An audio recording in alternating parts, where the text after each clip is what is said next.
Mother Teresa. तारीफ का असर तभी होता है जब उसमें इस तरह की कुछ बातें हों। नंबर 1, यह साफ और स्पष्ट होनी चाहिए। अगर मैं किसी को यह कहकर चल देता हूँ कि उसने अच्छा काम किया है, तो वह मन में क्या सोचेगा? वह सोचेगा मैंने क्या अच्छा किया है, वह कुछ समझ नहीं पाएगा। मगर जब मैं यह कहता हूँ तुमने जिस तरह उस अड़ियल ग्राहक को समझाया वह बहुत अच्छा काम था, तब वह समझ जाता है कि उसके किस काम की तारीफ हो रही है। नंबर 2, यह तुरंत होनी चाहिए। किसी के अच्छे काम करने पर यदि हम उसकी तारीफ 6 महीने बाद करें तो उस तारीफ का असर कम हो जाता है। नंबर 3, यह सच्ची होनी चाहिए, यह दिल से निकलनी चाहिए। हमारे हर शब्द से ईमानदारी झलकनी चाहिए। अगर हम सच्चे मन से तारीफ ना कर रहे हों तो बेहतर है कि तारीफ ना करें, क्योंकि उससे गैर ईमानदारी झलकने लगती है। नंबर 4, प्रशंसा में परंतु शब्द लगाकर उसे हल्का ना करें। परंतु लगाकर हम उस प्रशंसा का महत्व मिटा देते हैं और इसके अलावा या ऐसे दूसरे शब्दों का इस्तेमाल करना बेहतर है। मुझे आपका काम पसंद आया, लेकिन यह कहने के बजाय कुछ इस तरह कहिए, मुझे आपका काम पसंद आया और इसके अलावा क्या आप कृपया। नंबर 5, प्रशंसा करने के बाद हमें उसकी रसीद या स्वीकृति प्राप्त करने की ज़रूरत नहीं है। कुछ लोग बदले में प्रशंसा पाने की उम्मीद रखते हुए वहीं खड़े रहते हैं। प्रशंसा करने का उद्देश्य यह नहीं होना चाहिए। अगर हमारी कोई तारीफ़ करे तो उसे धन्यवाद कहते हुए विनम्रतापूर्वक स्वीकार कीजिए। झूठी प्रशंसा स्वीकार करने से सच्ची आलोचना स्वीकार करना ज़्यादा आसान है। कम से कम व्यक्ति अपनी सही स्थिति तो जान लेता है। ईमानदारी से प्रशंसा करने का कोई अवसर हाथ से ना जाने दे। इससे प्रशंसित व्यक्ति का स्वाभिमान बढ़ता है, साथ ही हमारा स्वाभिमान भी बढ़ता है। लोगों के सामने किसी की तारीफ करने का अर्थ उसे मान्यता देना है। चेतावनी: किसी मानदंड के बिना की गई तारीफ संबंधित आदमी को नाराज कर सकती है। प्रशंसा और चापलूसी में क्या फ़र्क है? What is the difference between appreciation and flattery? इन दोनों के बीच सच्चाई का फ़र्क होता है। एक दिल से होती है जबकि दूसरी जुबान से। एक में असलियत होती है, दूसरी में स्वार्थ छिपा होता है। कुछ लोगों को ईमानदारी से तारीफ़ करने की तुलना में चापलूसी करना आसान लगता है। हम ना तो चापलूसी करें, ना ही चापलूसी की बातों में आएं।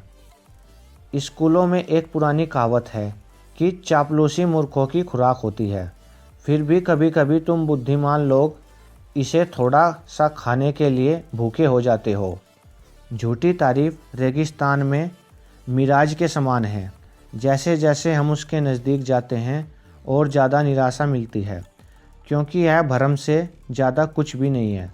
लोग अपने घटियापन को छिपाने के लिए चेहरे पर ईमानदारी का नकाब लगा लेते हैं।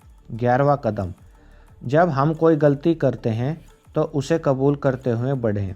Step 11: when you make mistake, accept it and move on. जब मैं गलती करूं तो मुझ में इतनी शक्ति हो कि खुद को बदल सकूं, और जब मैं सही काम करूं तो मुझे इतनी शक्ति हो कि मुझ में अहंकार ना आए। यह जीने की अच्छी फ़िलॉसफी है। कुछ लोग सीखते हुए जीते हैं और कुछ लोग जीते हैं लेकिन कभी सीखते ही नहीं। गलतियों से सीखना चाहिए। गलती को दोहराना सबसे बड़ी गलती है। अपनी गलती के लिए ना तो किसी पर दोष लगाएं और ना ही बहाने बनाएं। इस पर अड़े ना रहें। जब हम अपनी गलती महसूस करें तो बहुत अच्छा होगा कि उसे स्वीकार करके माफ़ी मांगें। अपनी सफाई ना पेश करें। क्यों? गलती स्वीकार करने से दूसरा व्यक्ति निरुत्तर हो जाता है। 12वां कदम: तर्क करें पर तकरार ना करें। Step 12: discuss but don't argue. तकरार और बहस से बचा जा सकता है और थोड़ी सावधानी बरतकर इंसान मन की बहुत सी तकलीफ़ों से बच सकता है। किसी बहस को जीतने का सबसे अच्छा तरीका है कि उसमें पड़ा ही ना जाए। बहस एक ऐसी चीज़ है जिसे जीता नहीं जा सकता, क्योंकि अगर हम जीतते हैं तो भी हारेंगे और अगर हारते हैं तो भी हारेंगे। अगर हम एक बहस में जीतते हैं मगर एक अच्छी नौकरी, ग्राहक, दोस्त या जीवन साथी खो देते हैं तो यह कैसी जीत है? बिल्कुल खोखली। बहसबाजी झूठे अहंकार से पैदा होती है। बहस करना हारी हुई लड़ाई को लड़ने के समान है। अगर कोई जीतता भी है तो उसे हासिल होने वाली चीज़ से ज़्यादा कीमत चुकानी पड़ती है। जज्बाती लड़ाइयाँ हमारे जीत जाने के बाद भी दिलों में दर्द छोड़ जाती है। बहस में दोनों व्यक्ति अपनी अपनी बात मनवाने पर तुले होते हैं। बहसबाजी केवल अहंकार की ऐसी लड़ाई है जिसमें एक दूसरे पर चिल्लाने की होड़ सी लगी होती है। जो यह समझता है कि वह सब कुछ जानता है वह तो बेवकूफ़ है ही, लेकिन उससे बड़ा बेवकूफ़ वह है जो उससे बहस करता है। क्या यह किसी काबिल है? हम जितनी बहसें जीतते हैं हमारे दोस्त उतने ही कम होते चले जाते हैं। सवाल यह है कि हम ठीक भी हों तो क्या बहस करना उचित है? जवाब साफ है, बिल्कुल नहीं। क्या इसका मतलब यह हुआ कि हमें किसी की बात के विरोध में कभी कोई मुद्दा ही नहीं उठाना चाहिए? ज़रूर उठाना चाहिए, लेकिन नरमी और समझदारी से। कुछ इस तरह की निष्पक्ष बात कहते हुए कि जैसे जहाँ तक मुझे खबर है, अगर दूसरा व्यक्ति बहस कर रहा हो और हम उसे गलत साबित भी कर सकते हों, तब भी क्या यह उचित होगा? मैं ऐसा नहीं सोचता। एक बार अस्वीकार किए जाने के बावजूद क्या हमारा दोबारा अपना विचार प्रकट करेंगे? मैं तो नहीं करूँगा। क्यों? क्योंकि बहस उस तंग दिमाग से आ रही है जो क्या ठीक है के बजाय कौन ठीक है साबित करने की कोशिश कर रहा है। मिसाल के तौर पर किसी पार्टी में खासकर कुछ पैग लेने के बाद कोई बड़े अधिकार के साथ कहता है, इस साल का निर्यात 50 अरब डॉलर का है। हम जानते हैं कि उसकी जानकारी गलत है और वास्तव में निर्यात 45 अरब डॉलर का हुआ है। हम कैसे जानते हैं? हमने यह उसी दिन के अखबार में पढ़ा था या हमने पार्टी के लिए आते समय रास्ते में रेडियो पर सुना था और हमारी कार में एक बुलेटिन पड़ा है जो हमारी बात को सही सिद्ध कर सकता है।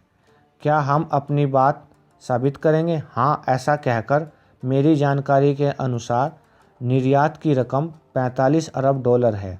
यदि दूसरा आदमी ऐसी प्रतिक्रिया व्यक्त करता है, तुमको नहीं पता कि तुम क्या कह रहे हो, मुझे एकदम सही पता है कि कितना है, यह 50 अरब डॉलर ही है। ऐसे में हमारे पास कई रास्ते हैं। नंबर 1, अपनी बात दोहराएं और बहस शुरू कर दें। नंबर 2, भागकर अपनी गाड़ी से बुलेटिन ले आएं और उस आदमी को गलत साबित कर दें। नंबर 3, तर्क करें लेकिन बहस नहीं। नंबर 4, नज़रअंदाज कर दें। तीसरा और चौथा रास्ता सही है। अगर कोई ज़िंदगी में बड़ी चीज़ें हासिल करना चाहता है तो उसे पूर्णतः कुशल और समझदार बनना ही पड़ेगा। पूर्णतः कुशलता और समझदारी का मतलब है छोटी छोटी बातों और बहस में ना उलझना। तर्क और बहस में क्या अंतर है? What is the difference between N argument and A discussion? बहस से आग निकलती है और तर्क से रोशनी। बहस अहंकार और बंद दिमागी से उपजती है, जबकि तर्क खुले दिमाग या सीखने की भावना से उपजता है। बहस में अज्ञानता की अदला बदली होती है, जबकि तर्क में ज्ञान की। बहस से लोगों के मिजाज का पता चलता है, जबकि तर्क से उनकी समझदारी का। बहस में यह साबित करने की कोशिश की जाती है कि कौन सही है, जबकि तर्क में यह साबित किया जाता है कि क्या सही है। मन में पहले से राय बनाए बैठे व्यक्ति के साथ बहस करना समझदारी नहीं है। ऐसा आदमी बंद दिमाग का होता है, इसलिए हमें उसे तर्क से नहीं समझा सकते। एक छोटा दिमाग और बड़ा मुंह आमतौर पर बेबुनियाद बहस को जन्म देता है। तर्क करने के लिए बिना किसी रुकावट के दूसरे इंसान को भी अपने मन की बात कहने का अवसर दें। उसे मन का मैल निकालने दें। उसे हर कदम पर गलत साबित करने की कोशिश ना करें। उसे यह मौका कभी ना दें कि वह हमको अपने स्तर तक गिरा दे। उसे इज्जत दें और तहजीब से पेश आएं। इससे वह दुविधा में पड़ जाएगा, कारण चाहे कोई भी हो। स्थिति को संभालने का सही तरीका यह है कि नंबर 1, धैर्य से सुने। नंबर 2, झगड़ा या जवाबी आक्रमण ना करें। इससे दूसरा दुविधा में पड़ेगा क्योंकि उसे झगड़े की उम्मीद रहती है। नंबर 3, माफ़ी मांगे जाने की उम्मीद ना करें। कुछ लोगों को माफ़ी मांगना बहुत मुश्किल लगता है, चाहे उन्होंने गलती की हो। नंबर 4, छोटी छोटी बातों में राई का पहाड़ ना बनाएं। तर्क करने का मतलब सिर्फ समय पर सही बात कहना ही नहीं है, बल्कि यह भी है कि जो नहीं कहना चाहिए उसे ना कहा जाए। बच्चों को अपनी बात कहने की कला तो सिखाई जाए, लेकिन पलटकर जवाब देने की नहीं। बड़े होने के नाते हमें भी झगड़ालू बनने बिना असहमति व्यक्त करने की कला सीखनी चाहिए। बहस के दौरान एक व्यक्ति जैसा व्यवहार करता है, उससे उसकी परवरिश का पता चलता है। बहुत पहले मैंने सीख लिया था कि सूअर से कुश्ती कभी नहीं लड़ें। आप तो मैले हो जाएंगे, साथ ही यह सूअर को अच्छा लगता है। तर्क शुरू करने के तरीके। नंबर 1, खुले विचारों वाले बने। नंबर 2, बहस में घसीटे ना जाएं। नंबर 3, बीच में ना टोकें। नंबर 4, अपने विचार कहने से पहले दूसरे के विचार सुनें। नंबर 5, बात स्पष्ट करने के लिए सवाल पूछें। इससे पहले दूसरे व्यक्ति को भी सोचना पड़ेगा। नंबर 6, बात को बढ़ा चढ़ाकर ना कहें। नंबर 7, बात मनवाने के लिए उत्साह दिखाएं पर दबाव ना डालें। नंबर 8, बात स्वीकार करने के लिए तैयार रहें। नंबर 9, छोटी बातों पर लचीला रवैया अपनाएं, लेकिन अपने सिद्धांतों पर नहीं। नंबर 10, इसे प्रतिष्ठा का मुद्दा ना बनाएं। नंबर 11, अपने प्रतिद्वंदी के गर्व को ठेस पहुंचाए बिना उसे आराम से पीछे हटने का मौका दें। बात ठुकराए जाने से उसे ठेस लग सकती है। नंबर 12, नर्म लफ्ज़ों में ठोस तर्क पेश करें, ना कि कड़े लफ्ज़ों में हल्के तर्क। किसी अज्ञानी को बहस में हराना नामुमकिन है।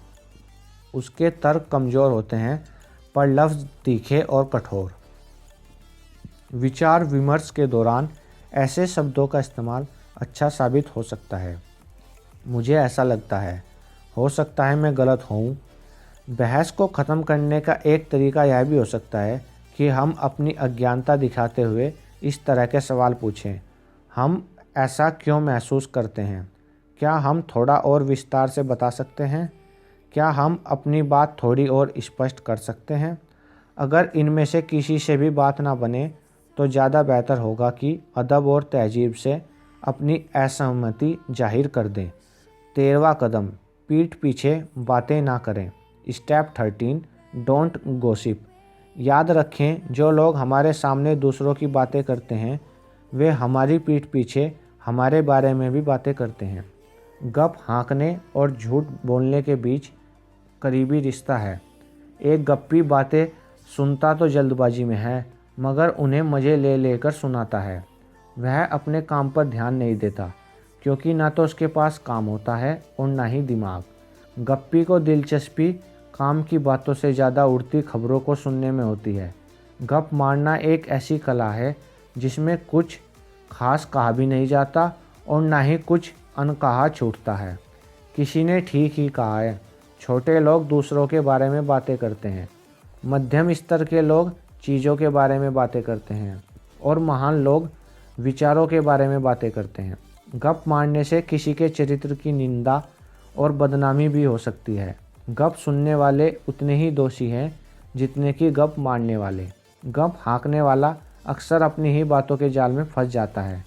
गप्पी इंसाफ का आदर नहीं करता, वह दिलों को तोड़ता है, जिंदगियों को तबाह करता है। वह धूर्त और दुर्भावनाओं से भरा होता है। वह असहाय और कमज़ोर इंसान को अपना शिकार बनाता है। गप की रोकथाम मुश्किल होती है, क्योंकि उसकी ना तो कोई शक्ल होती है, ना ही नाम। गप लोगों की प्रतिष्ठा को आंच पहुंचाती है, सरकारों का तख्ता पलट देती है, वैवाहिक जीवन में दरार डाल देती है, कैरियर बर्बाद कर देती है, निर्दोषों को रुलाती है, दिलों को चोट पहुंचाती है और नींद उड़ा देती है। अगली बार जब हम गप का मज़ा ले रहे हो तो खुद से पूछें, क्या इसमें सच्चाई है? क्या इसमें सभ्यता और उदारता है? क्या यह ज़रूरी है? क्या मैं अफवाहें फैला रहा हूँ? क्या मैं दूसरों के बारे में अच्छी कहता हूँ? क्या मैं अफवाहें फैलाने में मज़ा लेता हूँ और इसके लिए दूसरों को उकसाता हूँ? क्या मेरी बातचीत इन शब्दों से शुरू होती है, किसी से ना कहना, क्या मैं गोपनीयता बनाए रख सकता हूँ? गप मारने से बचें। याद रखें, छोटे मुंह वाले बड़ी बातें करते हैं। 14वां कदम, अपने वादे को वचनबद्धता में बदलिए। Step 14, turn your promises into commitments. वादा और वचनबद्धता में क्या अंतर है? वादा इरादे को जाहिर करता है। वचनबद्धता का मतलब यह होता है कि वादा हर हाल में निभाया जाएगा, चाहे कुछ भी हो। चाहे कुछ भी हो, मैं गैरकानूनी और अनैतिक बातों को शामिल नहीं कर रहा हूँ। वचनबद्धता चरित्र की देन होती है और विश्वास को बढ़ाती है। क्या हम कल्पना कर सकते हैं कि अगर लोग एक दूसरे को दिए गए वचन को ना निभाए तो यह संसार कैसा होगा? फिर इनके बीच कैसा रिश्ता होगा? पति पत्नी के बीच, मालिक और कर्मचारी के बीच, माँ बाप और बच्चों के बीच, खरीदार और बेचने वालों के बीच, छात्र और शिक्षक के बीच। वचनबद्धता के बगैर रिश्ते छिछले और खोखले होते हैं। ये सुविधा पर निर्भर होते हैं और इसलिए थोड़े समय तक ही टिकते हैं। वचनबद्धता के बिना आज तक कोई स्थायी चीज़ नहीं रची जा सकी। वचनबद्धता कहती है, अनजाने भविष्य में भी मैं स्थिर हूँ। बहुत से लोग वचनबद्धता को बंध जाना समझने की भूल करते हैं। वास्तव में यह सच नहीं है। वचनबद्धता हमारी आज़ादी नहीं छीनती, वास्तव में यह हमको और आज़ादी देती है, क्योंकि इससे हम सुरक्षित महसूस करते हैं। हमारी सबसे महत्वपूर्ण वचनबद्धता अपने मूल्यों के साथ होती है। इसलिए यह ज़रूरी है कि हमारी मूल्य अच्छे हों। मिसाल के तौर पर, अगर मैं एक ऐसे नेता को समर्थन देने का वचन देता हूँ जो बाद में एक चरस गांजे का व्यापारी बन जाता है, तो क्या मुझे अपना वचन निभाना चाहिए? नहीं, बिल्कुल नहीं। वचनबद्धता सुख और दुख में रिश्तों की मजबूती बनाए रखती है। यह इंसान की शख्सियत और रिश्तों में झलकती है। 15वां कदम, एहसान तो माने, लेकिन दूसरे से एहसानमंद होने की उम्मीद ना करें। Step 15, be grateful but do not accept gratitude. एहसान एक खूबसूरत शब्द है। एहसान एक एहसास है। यह हमारी शख्सियत को सुधारता है और चरित्र बनाता है। एहसानमंद होने का एहसास विनम्रता से पैदा होता है। यह दूसरों के प्रति शुक्रगुजार होने का एक भाव भी है। यह भाव दूसरों के प्रति अपनाए गए हमारे नज़रिए से पता चलता है और हमारे व्यवहार में झलकता है। एहसान का मतलब किसी अच्छाई का बदला चुकाना नहीं है, क्योंकि एहसान सिर्फ एक लेन देन नहीं है। दया, आपसी समझदारी और धैर्य की कीमत नहीं चुकाई जा सकती। एहसानमंद होने का एहसास हमें क्या सिखाता है? यह हमें आपसी सहयोग और एक दूसरे के प्रति समझ की कला सिखाता है। एहसानमंद होने के एहसास में ईमानदारी होनी चाहिए। सीधे सादे शब्दों में धन्यवाद कहकर भी इस भावना को दर्शाया जा सकता है। अक्सर हम लोग अपने बहुत नज़दीकी लोगों जैसे जीवनसाथी, संबंधी, दोस्त का शुक्रगुजार होना भूल जाते हैं। एक सच्चे और ईमानदार इंसान का चरित्र और शख्सियत बनाने वाले गुण में एहसानमंद होने का एहसास का दर्जा सबसे ऊंचा है। एहसान मानने की राह में अक्सर अहंकार रुकावट बनता है। एहसानमंद होने का नज़रिया जीवन के प्रति हमारा भाव बदल देता है। एहसानमंद होने के एहसास और विनम्रता के गुणों को हम अपना लेते हैं और हमारा व्यवहार अपने आप ही सही होने लगता है। एहसानमंद होने की भावना हमारे जीवन के तरीके से जाहिर होनी चाहिए। इसका जितना भी इजहार किया जाए वह कम है। हम इसे एक साधारण सी मुस्कान, धन्यवाद या प्रशंसा के भाव में से जाहिर कर सकते हैं। सोचिए, ज़िंदगी में हमारे लिए सबसे कीमती चीज़ क्या है? वे क्यों कीमती हैं? अक्सर उपहार देने वाले की कीमत उपहार से कहीं ज़्यादा होती है, लेकिन जो चीज़ें हमारे पास पहले से मौजूद होती हैं, यदि कोई उन्हीं चीज़ों को उपहार के तौर पर देता है तो हम अक्सर एहसान की भावना व्यक्त नहीं करते हैं। मुड़कर देखिए और उन लोगों को याद करने की कोशिश कीजिए जिनका हमारे जीवन पर अच्छा असर पड़ा हो। ऐसे लोगों में हमारे माँ बाप, शिक्षक या कोई भी दूसरा व्यक्ति हो सकता है जिसने हमारी सहायता करने के लिए भरपूर समय दिया हो। शायद देखने में ऐसा लगे कि उन्होंने केवल अपना कर्तव्य निभाया है, लेकिन वास्तव में ऐसा है नहीं। उन्होंने हमारे लिए अपनी इच्छा से अपने समय, मेहनत, पैसे और कई चीज़ों का त्याग किया है। उन्होंने हमारे प्रति प्रेम के कारण ऐसा किया, ना कि हमसे धन्यवाद पाने के लिए। किसी मोड़ पर व्यक्ति इस बात को महसूस करता है कि उसकी ज़िंदगी को संवारने में कितनी मेहनत की गई है। शायद उन्हें धन्यवाद देने के लिए अब भी देर नहीं हुई है। जीसस की कहानी। जीसस के बारे में एक कहानी है कि उन्होंने एक बार 10 कौड़ियों का कोड ठीक कर दिया और जब वे मुड़े तो सिर्फ एक को छोड़कर सब जा चुके थे। उसमें जीसस को धन्यवाद देने की विनम्रता थी। तब जीसस बोले, मैंने कुछ भी नहीं किया। इस कहानी से क्या सबक मिलता है?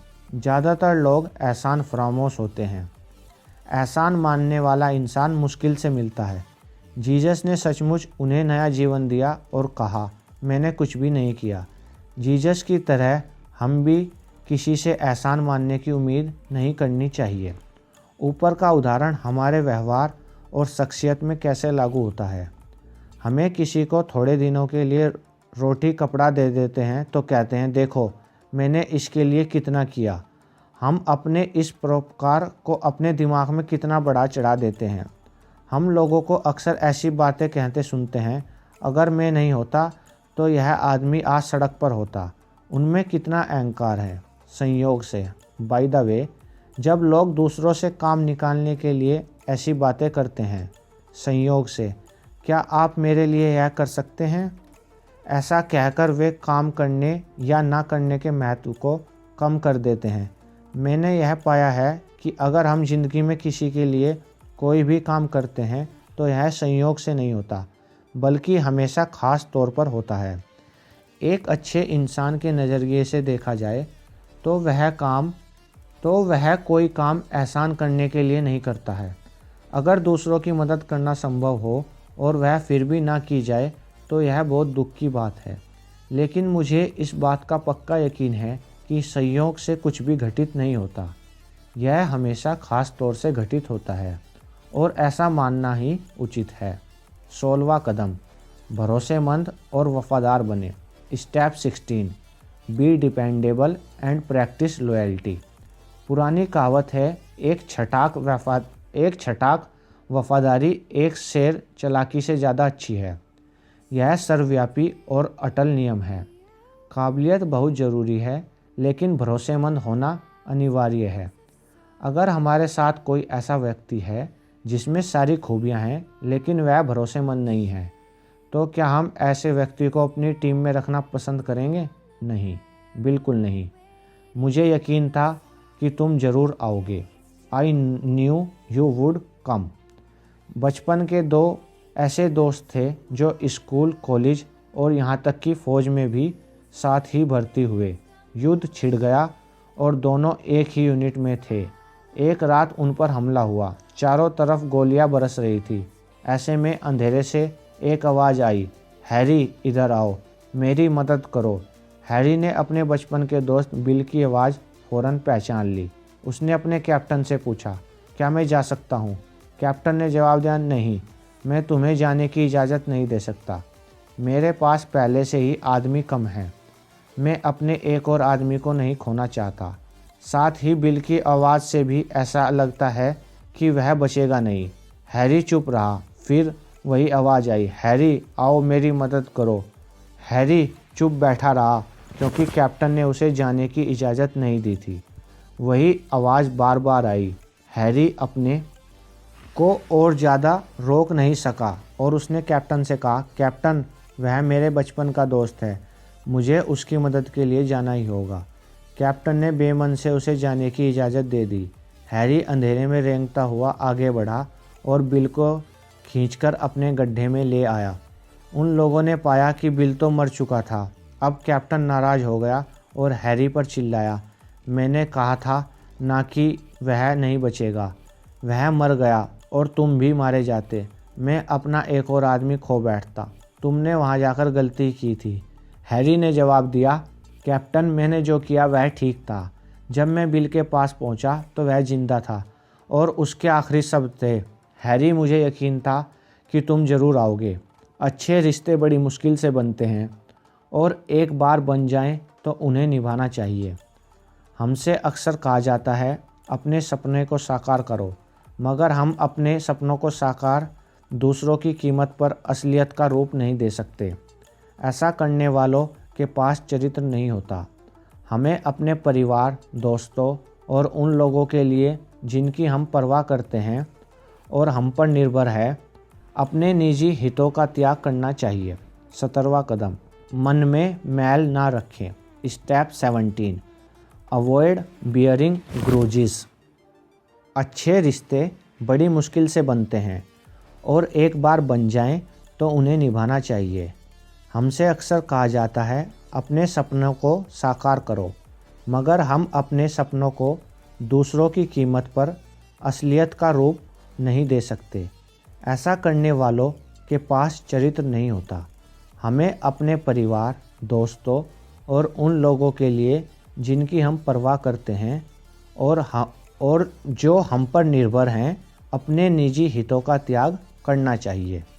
17वां कदम, मन में मैल ना रखें। Step 17, avoid bearing grudges.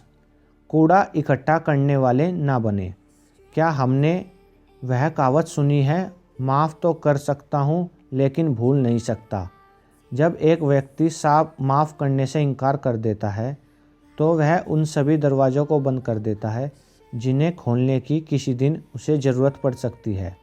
जब हम मन में वैर और द्वेष का भाव रखते हैं तो सबसे ज़्यादा नुकसान किसको पहुंचाते हैं? खुद अपने को। जिम और जेरी बचपन के दोस्त थे, मगर किसी कारण से उनकी दोस्ती में दरार पड़ गई। वे 25 साल तक एक दूसरे से नहीं बोले। जेरी मृत्यु शैय्या पर पड़ा था और दिल पर बोझ लेकर मरना नहीं चाहता था। इसलिए उसने जिम को बुलाया और माफ़ी मांगते हुए कहा, हम एक दूसरे को क्षमा कर दें और पिछली बातों को भूल जाएं। जिम को भी यह बात अच्छी लगी। एक दिन उसने जेरी से अस्पताल जाकर भेंट करने का फैसला किया। उन्होंने बीते पिछले 25 सालों को याद किया, अपने मतभेदों को भुलाया और कुछ घंटे साथ गुजारे। जब जिम जाने वाला था, जेरी पीछे से चिल्लाकर बोला, जिम, अगर मैं नहीं मरा तो याद रखना, यह माफ़ी मानी नहीं जाएगी। द्वेष भाव रखने के लिए जीवन बहुत छोटा है। द्वेष रखना व्यर्थ है।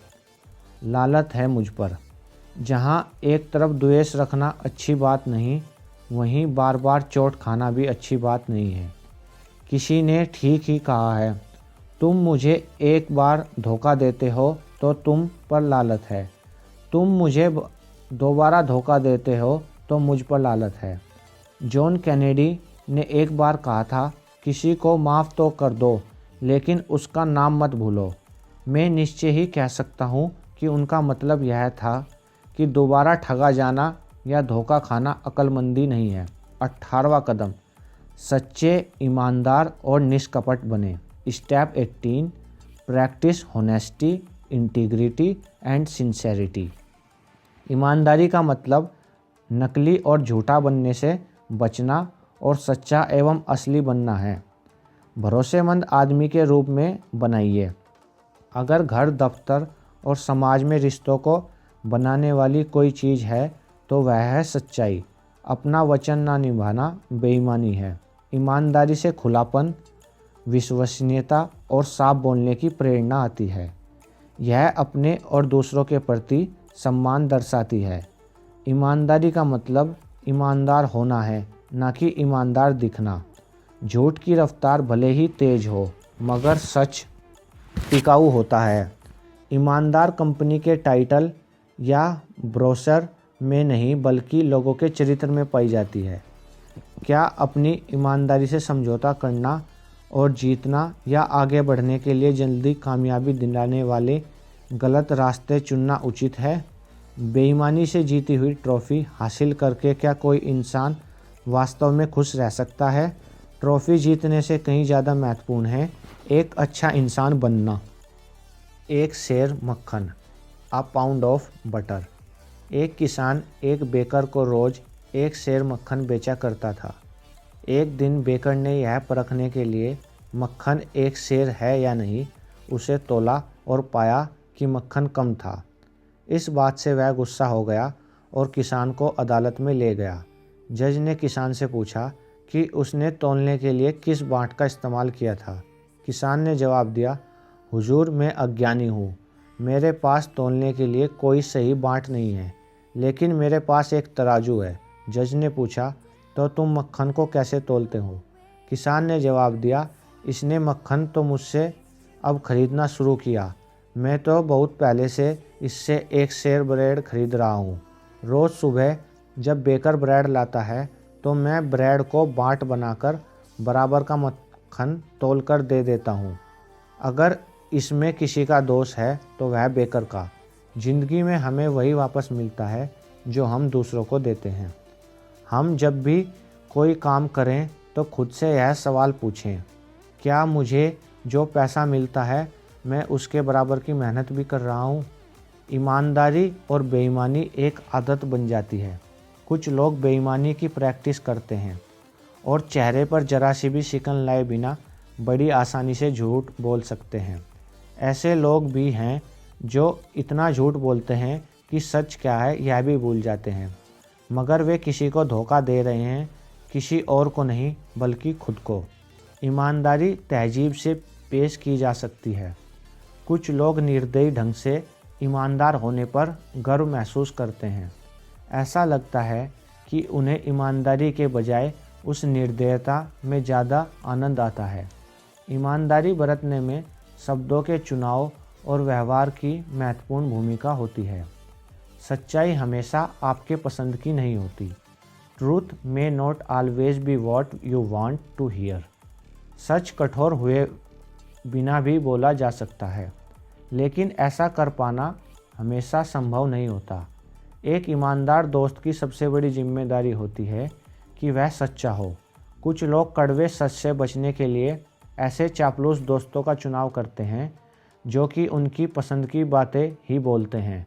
वे इस बात को अच्छी तरह जानते हैं कि उसके दोस्त सच्चे नहीं हैं, फिर भी खुद को धोखा देते हैं। सच्ची आलोचना तकलीफ़देह हो सकती है। अगर हमारा परिचय बहुत सारे लोगों से हो मगर दोस्त बहुत ही कम हो तो रुककर अपने रिश्तों को गहराई से परखें। ईमानदारी की कमी को चतुराई, जनसंपर्क और राजनीति का नाम दे दिया जाता है। क्या असलियत ऐसी ही है? झूठ बोलने के साथ सबसे बड़ी समस्या यह है कि आदमी को अपने झूठ याद रखने पड़ते हैं। ईमानदारी के लिए दृढ़ता और वचनबद्धता की ज़रूरत होती है। ज़रा सोचिए कि हम लोग इन बातों के दोषी कितनी बार रहे हैं। छोटे छोटे सफ़ेद झूठ, चापलूसी, सच्चाई छिपाना या आधा सच बोलना, चुप रहकर सबसे बड़ा झूठ बोलना। खुद को एक ईमानदार इंसान बनाएं तो आप निश्चित हो सकते हैं कि दुनिया में धूर्त आदमी कम हो गया।